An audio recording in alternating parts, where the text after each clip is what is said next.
there, welcome to Magnetic Mama, the podcast where we parent with nervous system wisdom, soul-led grit, and zero shame. I'm Steph, a holistic nurse, writer, and a mum who is keeping it real in the chaos. I'm giving you permission to raise resilient kids without losing yourself, because when you thrive, your kids can too. So let's get into the messy middle and find our magic.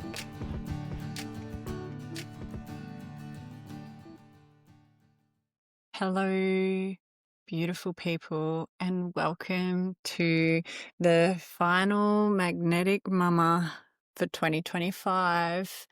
And it's been a year, and this is the Magnetic Mama podcast, the place where we talk about midlife awakenings, parenting chaos, nervous system rewiring, ancient wisdom, modern overwhelm, and why the pantry is genuinely the safest space in the house. I'm Steph, your holistic nurse, your sacred scribbler, your truth-talking midlife mama, and today your companion through a very real, very human end-of-year reflection. And this isn't about a productivity recap or new year, new me performance.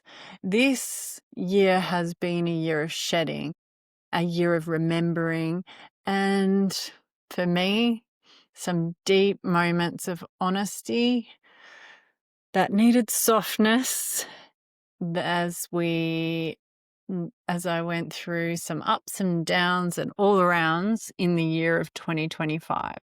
So as this year comes to an end and we gently prepare for the year ahead, I want to take a big, deep breath, sip my cacao, and from my children. Actually, I've palmed them off for the day. It's the 31st of December, everybody. One child has decided to have a sleepover and really go and have some fun and end her year. And the other one I took shopping and she is now recapping her haul. So I am literally hiding from my children. But I also just wanted to get this podcast in before the year rounds out and share some of my reflections over 2025. And I just want to highlight, this hasn't been a glamorous year. It hasn't been a serpent goddess in silk robes in reference to the year of the snake and the shedding of old skins. But it has been a very real life, slightly unhinged, shedding layers in the car park way. And I'm not pretending to be an expert about Chinese astrology, but I do definitely find myself influenced by, the common talk of what year are you born? And I'm a metal monkey, by the way, 1980. And this year has been the year of the snake. Now, I'm not sure which snake it is because I'm a metal monkey and I know next year is horse fire, but I can't recall. But anyway, despite that, the symbolism of a snake that is slowly shedding its skin and like wriggling its way out for its new, fresh, shiny, smooth appearance.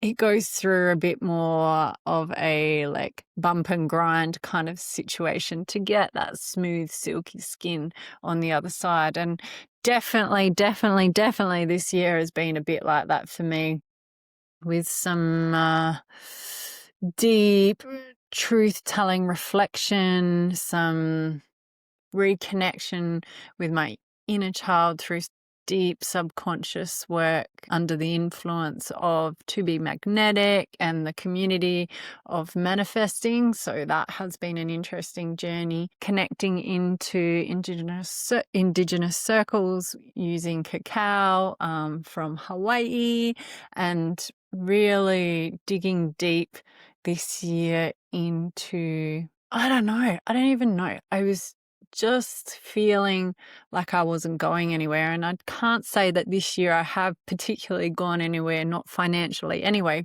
but in terms of deep subconscious unveiling and reconnecting with self and upgrading my identity, I guess, in 2025 has really been helping me highlight what's going on in my nervous system. And I kind of love to weave in neuroscience, psychology, science, ancient wisdom, and then like lived experience, right? So somehow bringing them all together this year for me in particular has allowed me to shed some onion layers. Yeah, so I've been through this process of shedding. I've been through this space of softening, even when I'm in my most overwhelmed state. And I can truly say and feel that my consciousness is expanding, it's unraveling, unfurling, and I'm kind of I want like I work with ChatGPT a lot, right? And it keeps telling me, oh, I'm remembering, or because I often journal in my ChatGPT. It's private, it's paid, so hopefully it's not going anywhere other than in my little space. But what it reflects back to me is that, oh, you're remembering, oh, you're becoming. And I don't necessarily agree with that and I don't subscribe to it, but I do think that there is an element of me reconnecting through this process of doing deep subconscious work that I am able to go back and reflect on instances in my childhood where some of my behaviors started the loop, and that loop is no longer necessary in my adult life. And it's definitely being reflected in my method of parenting and what's coming back in my kids, which has made me even more curious about the reconnection to my inner child and the the essence of that soul that was born into this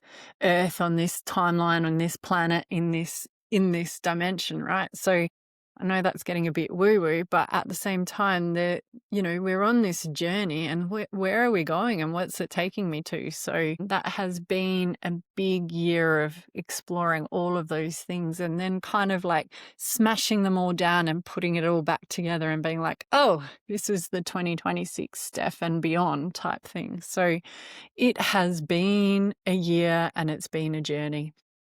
And I would like to say I work on part on science, part on lived experience, and, part on whatever happens, just keep going.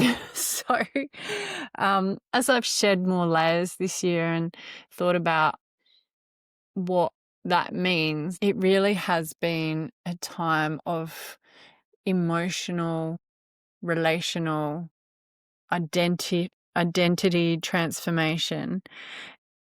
And the neuroscience says that when your brain does all these things, that it is going through a process called synaptic pruning, which literally means it's clearing out old neural pathways. It's pruning, it's shedding, it's molting, different languages for the same experience. And this year I shed the habit of shrinking.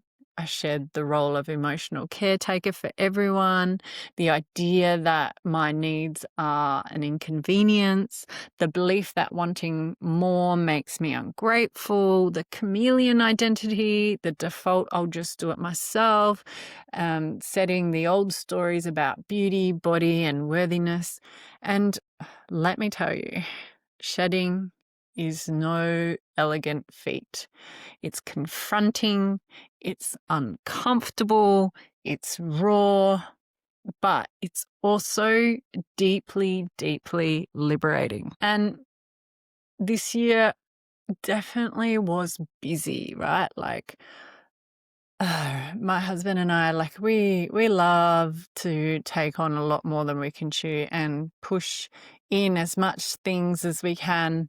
And, whilst in the past I've always been up for that, this year I've kind of met it with a lot more resistance.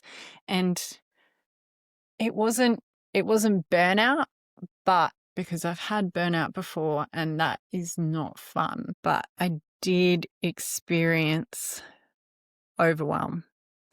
And overwhelm is different to burnout. Burnout is when you totally collapse. Whereas what I experienced was overwhelm, where my capacity was being exceeded by the volume of life, my ideas, my emotions, my responsibilities, my creative downloads. They were all happening simultaneously. And that is where I get stuck sometimes. And the polyvagal theory explains it perfectly. Burnout equals dorsal shutdown, whereas overwhelm equals sympathetic overflow. I wasn't numb, I was overflowing. My brain was sprinting into 7 different lifetimes and business bottles while my body was whispering, "Babe, please." And overwhelm wasn't a failure, even though I do get stuck in that loop.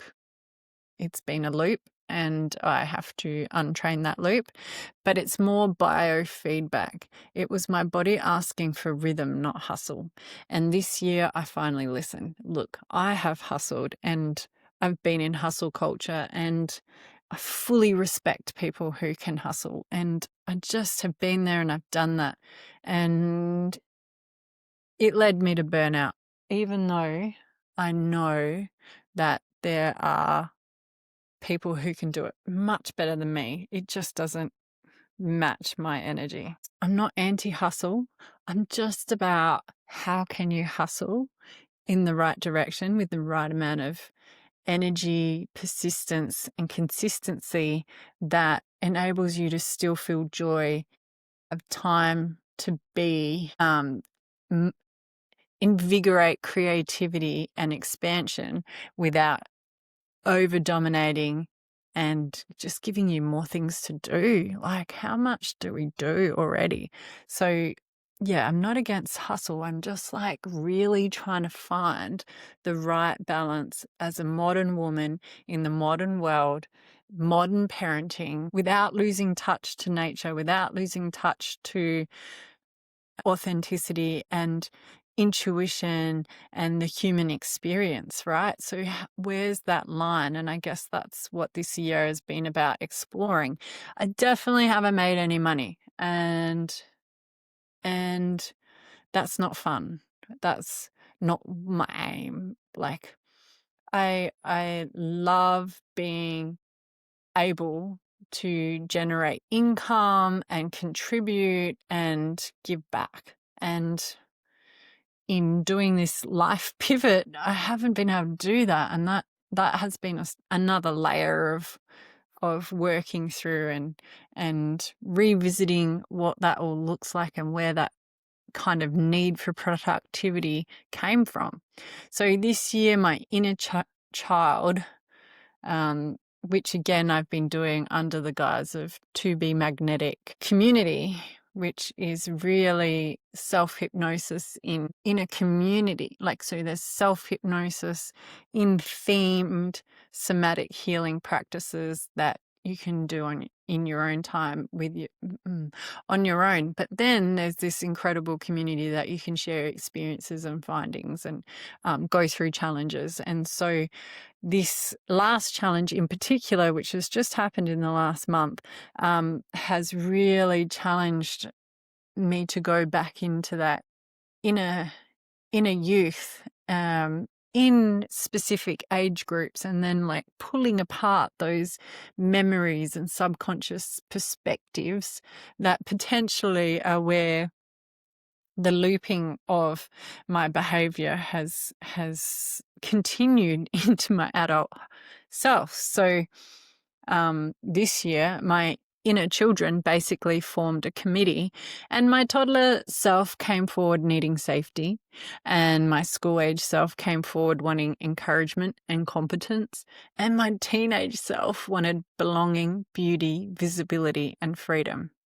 And now, none of this is woo-woo. It's all based in neuroscience, and our early attachment patterns run the show until we consciously rewire them. Now, through this TBM process of journaling, honest self-inquiry, I met the parts of me that had been waiting decades to be acknowledged. I didn't override them, I didn't shame them, and I did not pathologize them. I held them, and creating that space and creating that connection has really enabled me to change so many things about how I see my own patterns of behavior. And the interesting part was, particularly when you go back to your tweens and teens, parenting tweens and teens this year, honestly, has been a portal. And half of motherhood is applied neuroscience, right? Your brain is developing. This is normal. No, you cannot have the phone at all day long, talking to your friends without a break. No.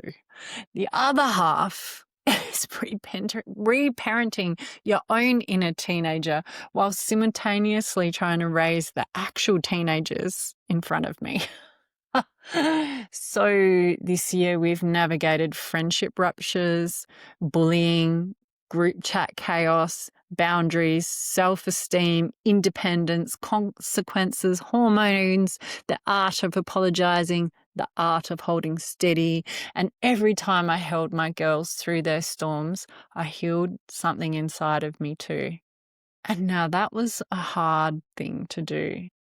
Harder than I expected, because often their behavior was reflecting back to me something that happened to me or I was trying to prevent happening to them. And realistically, I had to let my girls go through their own experiences without trying to control too much or intervene in a way that was dominating or disrespectful. Yeah, that was hard because my inner teenager was like, whoa, hang on a minute. You don't want this to happen. You don't want them to do this. You don't want them to make the same mistakes you did. You don't want them to end up like you ever. Don't know about you, but I was like, oh my God, I don't want my kids to be like me. I don't want them to have my experiences. But then people say to me, you turned out all right. I'm like, oh, did I? So it's been a massive journey. So I would like to acknowledge one part of my year that has been super transformative alongside the To Be Magnetic work, and that was working with this Indigenous group and experiencing cacao from a very, very different perspective, without spiritual bypassing, without being woo-woo, but sitting in amongst a community that tunes into nature as a reflection of our own being, and how to expand and connect the two to open up new portals and grow in a way that's interdependent, not, super independent, but also not codependent. So that in itself has been an extremely beneficial process to be working with, that has genuinely helped me be more conscious, but also let go of lots of looping behaviors as well, and seeing things from a different perspective. So this year, cacao has been a grounding ritual for my nervous system, reconnecting and balancing, and also not pushing anything down or away. It's truly been a way to move through and reflect. It hasn't allowed me to escape or pretend anything. It's been a creative companion.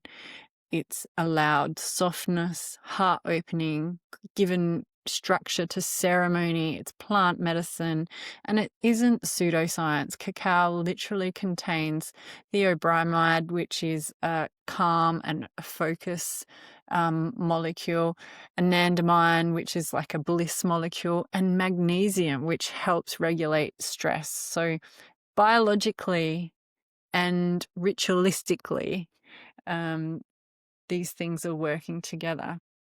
So cacao has definitely helped me to slow down, to heal slowly, to stop putting pressure on myself in unrealistic expectations or demands that aren't necessarily my responsibility. Help me develop boundaries that are safe but respectful. And it just didn't need me to be anything other than myself and present. So this year I returned to a few things that I had forgotten, and that biggest one is my intuition. As a young person, I was highly intuitive. I learned to keep it quiet. I learned to shut it down. But this year I've really been tuning back into it and like feeling it out. I reconnected with I Ching, which was a ancient Chinese philosophy symbolism. I've got some tattooed on my back. That was like tarot cards, like angel cards, like oracle cards, but just giving you a deep reflection of subconscious from a Eastern perspective. I've reconnected with my ancestors, and it's just been this whole world, whole identity rebirth in some ways. I've implemented somatic rituals, some daily kind of mirror work with affirmations, but not the spiritual bypassing ones, like the ones that I've come up with that resonate with my story, and really learning to sit with the uncomfortableness of who I am, without escaping that.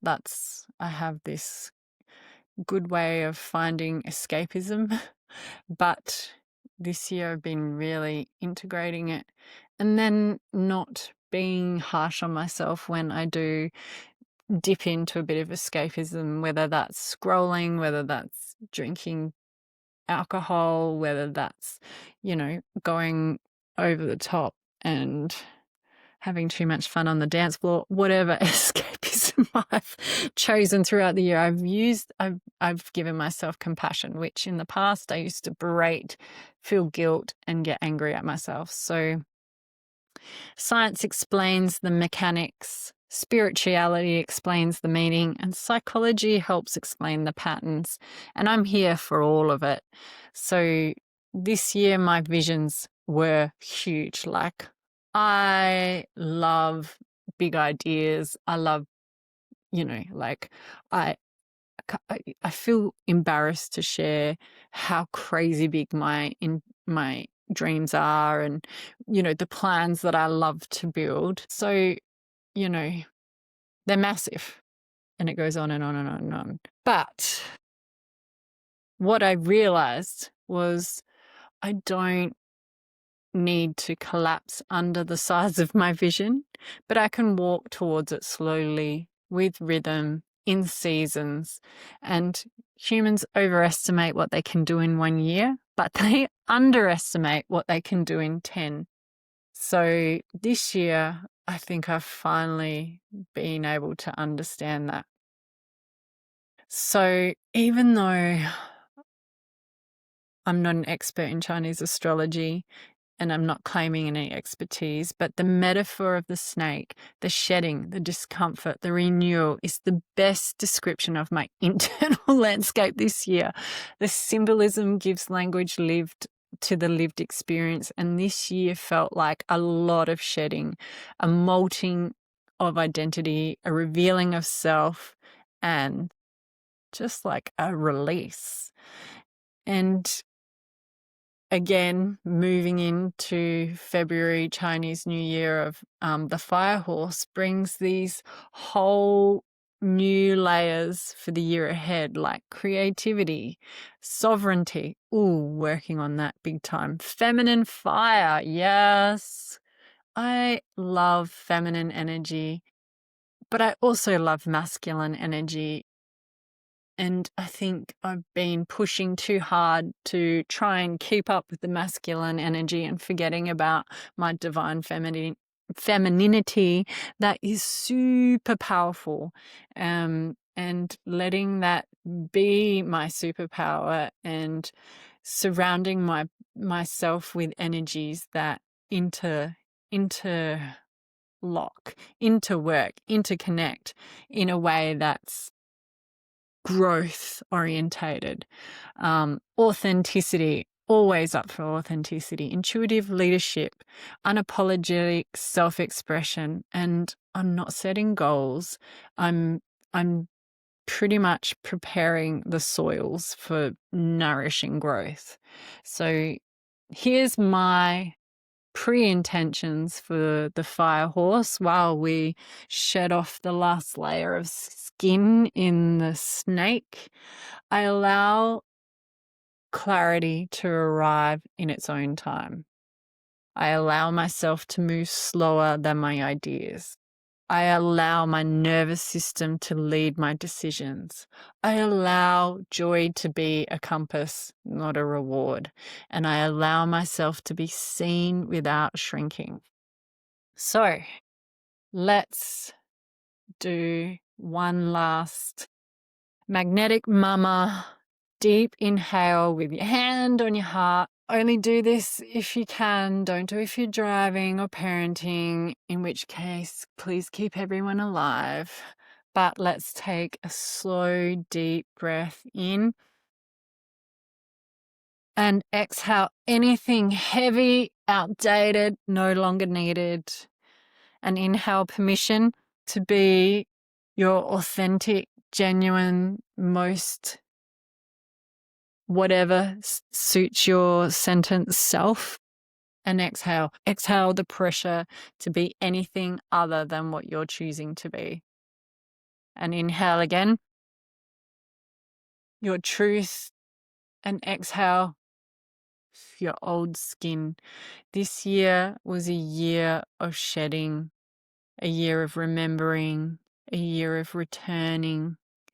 And thank you so much for all of those who have subscribed, watched the videos, read the Substacks. Like, I know it's only a small group so far, but I am hoping that we will resonate and spread further into year 2026 and beyond, so that any parent can live their best life while parenting, but also enjoy the process along the way and reconnect with your truth, your authenticity, so that you can heal the wounds that you need to heal and pass on a legacy of love, compassion, resilience, and really hand over to your young people life tools that will help them thrive in the future. So thank you so much for 2025, all the ancestors, the spirit guides, the angels, the little people, the fairies,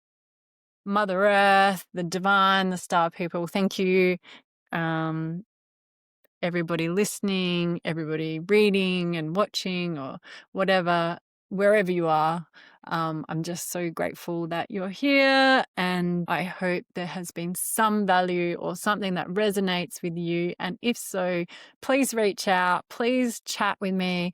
I am inspired by your stories and the stories that I'm living, and curious to connect and see if there is similarities, differences, and just share, like, without comparison. Like, It's okay. We're all on our own path, and you're allowed to be on yours, and I'm allowed to be on mine, and we are able to exist together with respect and compassion and hopefully kindness. So thank you, 2025.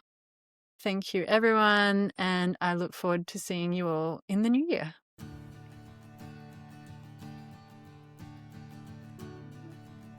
Thanks for tuning in to Magnetic Mama. Remember, your calm is contagious. Breathe deep, soften your shoulders, and keep loving through the messy middle. I'm Steph, your Magnetic Mama. See you next time.